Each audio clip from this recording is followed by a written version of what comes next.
Здрасти. Значи, да опиша себе си.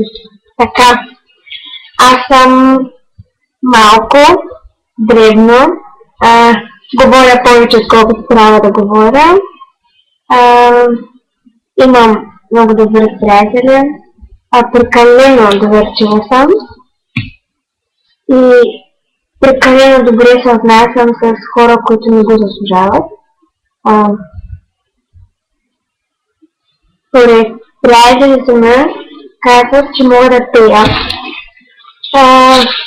Друго.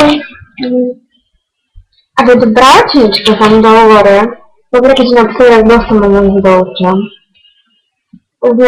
Идва лято. Друго,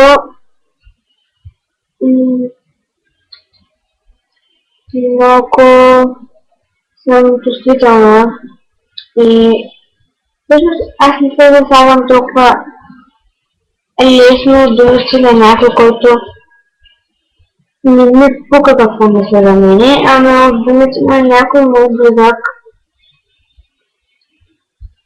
И друго,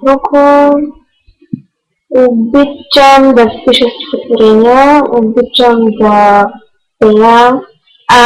Не мога да танцувам, въпреки че твърдя, че мога да танцувам. Не мога.